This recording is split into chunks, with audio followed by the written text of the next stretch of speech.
नमस्कार, आपके साथ मैं हूं शुभांकर मिश्रा।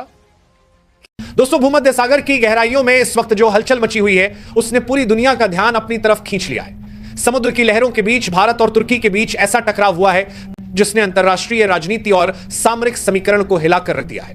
तुर्की, जो अब तक खुद को भूमध्य सागर का बादशाह समझता था, अचानक भारत के सामने नतमस्तक होता दिखाई दे रहा है। और यह सब हुआ है भारतीय नौसेना की ताकत, उसके जज्बे और उसके प्लान बी की वजह से। तुर्की ने हाल ही में भारत को सीधे चुनौती दी थी। उसने साफ साफ कहा था कि अगर भारत ने अपना युद्धपोत आईएनएस त्रिकंद भूमध्य सागर से वापस नहीं लिया तो नतीजे बेहद खतरनाक होंगे। तुर्की का इशारा साफ था, भारत को डराकर यहां से खदेड़ना। लेकिन शायद तुर्की भूल गया था कि भारत डरने वालों में से नहीं है। भारत तो हमेशा मौके पर जवाब देने में यकीन रखता है। और वही हुआ। भारत ने न केवल तुर्की की धमकी को नजरअंदाज किया, बल्कि ऐसा करारा जवाब दिया कि तुर्की के होश उड़ गए। साथियों, मैंने कभी आपसे यह नहीं कहा कि इस चैनल को सब्सक्राइब करें, लाइक करें या शेयर करें, क्योंकि मुझे हमेशा यकीन रहा कि अगर मेरी बातों में सच्चाई होगी तो लोग खुद उसे सुनेंगे और फैलाएंगे। लेकिन आज पहली बार मैं आपसे एक विनम्र अपील कर रहा हूं, अगर आप मुझे एक ईमानदार पत्रकार मानते हैं तो अभी इस चैनल को सब्सक्राइब कर लें और इस वीडियो को अंत तक जरूर देखिए। दरअसल यह पूरा मामला तब शुरू हुआ जब भारत और ग्रीस के बीच एक नेवल एक्सरसाइज हो रही थी। ग्रीस और तुर्की के रिश्ते पहले से ही तल्ख हैं। ऐसे में भारत का ग्रीस के साथ मिलकर नौसैनिक अभ्यास करना तुर्की को नागवार गुजरा। उसने भारत को अल्टीमेटम दे दिया। कहा गया कि अगर भारत ने अपने युद्धपोत को वहां से नहीं हटाया तो उससे परिणाम भुगतने होंगे। लेकिन दोस्तों, भारत कब से गीदड़ भभकियों से डरने लगा? भारत ने साफ संदेश दिया कि अब हालात बदल चुके हैं और अगर तुर्की ने जिद की तो भारत का जवाब यादगार होगा। और वही हुआ। तुर्की ने 18 घंटे का अल्टीमेटम दिया था, लेकिन भारत ने उल्टा खेलते हुए उसे केवल 12 घंटे का अल्टीमेटम थमा दिया। संदेश बिल्कुल साफ था, अगर तुर्की ने रास्ता नहीं छोड़ा तो भारत का अगला कदम ऐसा होगा जिसका असर तुर्की सदियों तक याद रखेगा। भारत ने समय बर्बाद नहीं किया। आईएनएस त्रिकंद से सीधे एक नहीं बल्कि तीन ब्रह्मोस मिसाइलें दाग दी गई। ब्रह्मोस मिसाइल, जिसे दुनिया की सबसे घातक सुपरसोनिक क्रूज मिसाइल माना जाता है, जब समुद्र की गहराइयों से निकलकर तुर्की के ठिकानों की तरफ बढ़ी तो भूमध्य सागर का माहौल ही बदल गया। तुर्की की नेवी, जो अब तक आगे बढ़ने की कोशिश कर रही थी, अचानक बैकफुट पर चली गई। ये मिसाइलें सिर्फ तुर्की के लिए नहीं थी।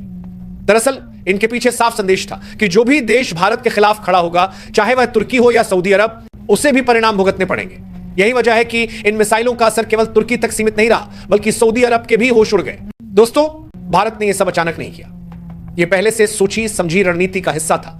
भारत जानता था कि तुर्की ऐसा कदम उठा सकता है, इसलिए उसने पहले ही 4 युद्धपोतों को अलग अलग जगहों पर तैनात कर दिया था। एक जहाज ईरान के पास, दूसरा नॉर्थ अटलांटिक के हिस्से में और तीसरे को जिब्राल्टर के नजदीक खड़ा कर दिया गया था। यानी भारत ने भूमध्य सागर को 3 तरफ से घेर रखा था। और जैसे ही तुर्की ने अल्टीमेटम दिया, भारत ने प्लान बी को इंप्लीमेंट कर दिया। इसके बाद तो हालात ही बदल गए। तुर्की जो धमकी दे रहा था वही अब पीछे हटने लगा। उसने अपने नेवल शिप्स को पीछे बुलाना शुरू कर दिया और भारत के लिए रास्ता खोल दिया। यही नहीं, तुर्की ने यह भी कह दिया कि इस मामले को वो बाद में सुलझाएगा। लेकिन दोस्तों, असलियत यही है कि भारत ने केवल 3 मिसाइलें दागकर तुर्की को उसकी असली औकात दिखा दी। अब जरा सोचिए, एक ऐसा देश जो खुद को इस्लामिक देशों का नेता बताता है, जिसने सऊदी अरब जैसे मुल्कों को भी अपने साथ खड़ा कर लिया था, वो भारत के एक्शन से इतना हिल गया कि बैकफुट पर चला गया। यह केवल एक नेवल मूव नहीं था, बल्कि भारत की डिप्लोमैटिक मास्टर स्ट्रोक थी। इस एक्शन के बाद न केवल तुर्की बल्कि पूरे मुस्लिम देशों का संगठन भी हिल गया। वे सोच रहे थे कि भारत को आसानी से डराया जा सकता है, लेकिन अब उन्हें समझ आ गया है कि भारत को छेड़ना कोई आसान काम नहीं है। दोस्तों, आईएनएस त्रिकंद क्यों इतना खतरनाक है, इसे भी समझ लीजिए। यह भारत का अत्याधुनिक गाइडेड मिसाइल फ्रिगेट है, जिसे द डिस्ट्रॉयर कहा जाता है। यह समुद्र में चलते चलते कई मिसाइलें दाग सकता है, दुश्मन के जहाजों को तबाह कर सकता है और एयर डिफेंस सिस्टम को भी ध्वस्त कर सकता है। यही वजह है कि जब त्रिकंद ने 3 ब्रह्मोस दागी तो पूरा भूमध्य सागर थर्रा उठा। भारत ने सिर्फ सैन्य मोर्चे पर ही नहीं बल्कि डिप्लोमैटिक मोर्चे पर भी तुर्की और सऊदी अरब की बोलती बंद कर दी है। संयुक्त राष्ट्र यूएन में विदेश मंत्री एस जयशंकर ने दोनों देशों की पोल खोलकर रख दी। साफ कहा गया कि भारत अब चुप रहने वालों में से नहीं है। भारत अपनी जगह भी बनाएगा और दुश्मनों को जवाब भी देगा। यह पूरा घटनाक्रम चीन के लिए भी बड़ा सबक है। जिस तरह चीन साउथ चाइना सी पर कब्जा जमाने की कोशिश करता है, तुर्की भी भूमध्य सागर में वही खेल खेलना चाहता था। लेकिन भारत ने साबित कर दिया कि उसके सामने कोई भी देश ज्यादा देर तक टिक नहीं सकता। दोस्तों, भारत का यह एक्शन सिर्फ रक्षा या युद्ध तक सीमित नहीं है। यह भारत के बढ़ते कद, उसकी रणनीति और उसके आत्मविश्वास को दर्शाता है। यही वजह है कि आज पूरी दुनिया भारत की ताकत को स्वीकार कर रही है।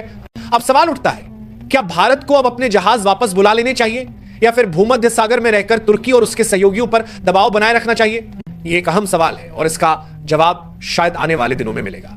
लेकिन इतना तय है कि भारत ने एक बार फिर से दुनिया को दिखा दिया है कि वो अब सिर्फ एशिया तक सीमित ताकत नहीं रहा।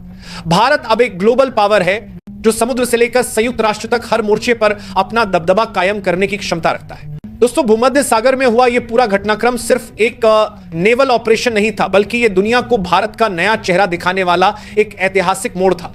कभी हमें सिर्फ एशिया तक सीमित समझा जाता था, लेकिन आज भारत ने साफ कर दिया है कि हमारी ताकत अब 7 समंदर पार तक गूंज रही है। यह वही भारत है जो पहले शांतिप्रिय कहलाता था, लेकिन अब अगर कोई हमारी शांति को ललकारेगा तो हम उसका जवाब ब्रह्मोस से देंगे। तुर्की और उसके सहयोगियों ने सोचा था कि भारत पीछे हट जाएगा, लेकिन उन्हें अंदाजा भी नहीं था कि नया भारत किसी से झुकने वाला नहीं है। जिस तरह आईएनएस त्रिकंद ने अपनी शक्ति का प्रदर्शन किया, उससे न सिर्फ तुर्की को बल्कि पूरी दुनिया को यह चेतावनी दे दी कि अगर भारत को रोकने की कोशिश की गई तो उसका नतीजा बहुत भयानक होगा। यह घटना भारत के आत्मविश्वास का प्रतीक है। यह उस बदलाव की निशानी है जो आज हर भारतीय के खून में दौड़ रहा है। अब हमें किसी की अनुमति की जरूरत नहीं, अब हमें किसी के डर की परवाह नहीं। भारत अब निर्णय लेने वाला देश है, सिर्फ देखने सुनने वाला नहीं। आज अगर हमारी नौसेना भूमध्य सागर में शौर्य दिखा रही है, तो कल हमारा विज्ञान, हमारी तकनीक, हमारी डिप्लोमेसी और हमारी एकता दुनिया को यह साबित करेगी कि भारत सच में वर्ल्ड पावर बनने की राह पर चल पड़ा है। दोस्तों, यह सिर्फ एक जीत नहीं है, यह है भारत के आत्मगौरव का पुनर्जन्म। और जब तक हिंदुस्तान का झंडा लहराता रहेगा, तब तक हर दुश्मन को यह याद दिलाता रहेगा कि भारत अब चुप रहने वाला नहीं, भारत अब जवाब देने वाला है। तो दोस्तों, अगर आपको लगता है कि भारत का यह कदम वाकई ऐतिहासिक है, तो कमेंट बॉक्स में जोरदार तरीके से लिखिए जय हिंद। और हां, वीडियो को लाइक करना, शेयर करना और चैनल को सब्सक्राइब करना बिल्कुल मत भूलना, क्योंकि आगे भी हम आपके लिए ऐसी एक्सक्लूसिव खबरें लेकर आते रहेंगे जो कहीं और आपको इतनी डिटेल और दमदार अंदाज में नहीं मिलेंगी।